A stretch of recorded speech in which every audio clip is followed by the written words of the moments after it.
You're so beautiful. Is it real? This, it's all natural. Obviously, I'm joking, but the funniest part is if you stayed on this video for more than like 5 seconds, you probably would have believed at least one of those for a second. And that's kind of the point. Because now we're in a time where it's getting harder and harder to tell what's real and what's just normal online.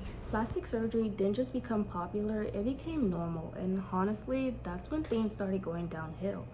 Because when something becomes normal, it stops feeling like a choice and starts feeling like something you're supposed to do. A few years ago, plastic surgery was a whole underground thing. Celebrities would deny it, people would whisper about it, and if someone were to get their face done, it would be a whole mystery like, wait, did she get her face done or is it just the lighting? Now, people are literally filming the process. Consultations, markings on their face, surgery recovery vlogs.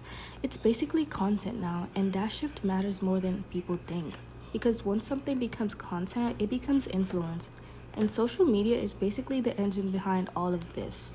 We're constantly seeing the same faces, same nose, same lips, same jaw, same snatched but natural look. And even if you're honest about the surgeries, it still creates a standard because now the message isn't this is natural beauty, it's this is achievable if you fix yourself.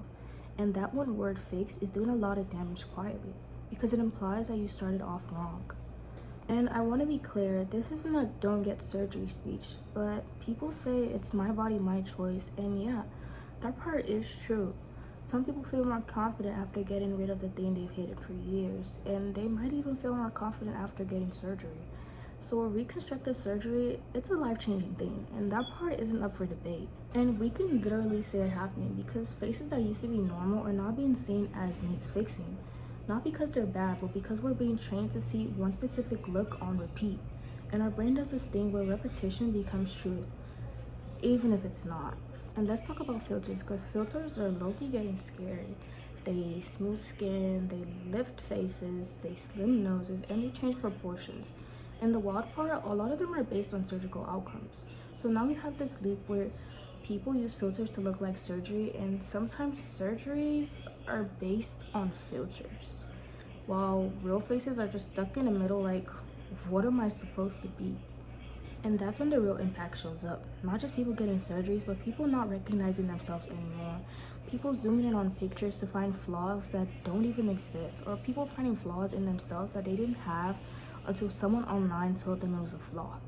And that's not confidence, that's conditioning. Every trend has its casualties, not in a dramatic way, but in a quiet way. The person who hates their nose after scrolling too long, the person who thinks they need work done before they've even fully grown into their face, or the person who feels behind before they've even started. And that's the part nobody really talks about.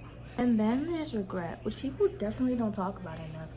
Because people are changing their bodies so fast, they're not even slowing down to realize that what's trendy now won't always be the standards. I mean, we've seen it happen over and over again. Different eras, different ideas of perfect faces. But the thing is, surgery doesn't change your trends.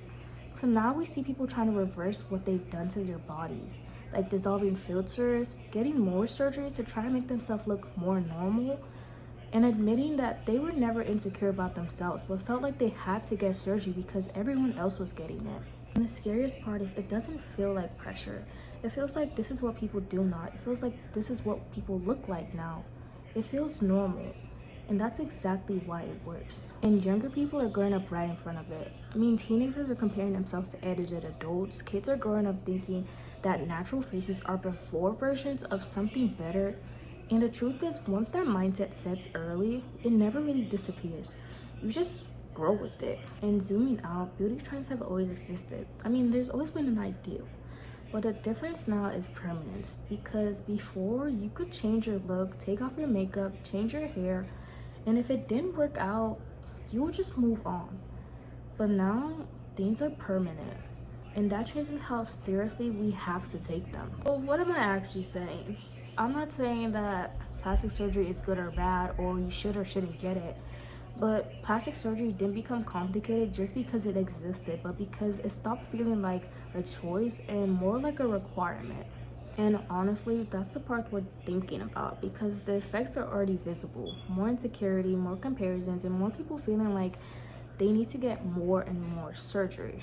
Maybe the real question isn't would you ever get plastic surgery, but why does it feel like more and more people feel like they need it? And that concludes the end of this video, and I'm really curious to know what you think about this, because I feel like this is one of those topics that doesn't really have a clean answer.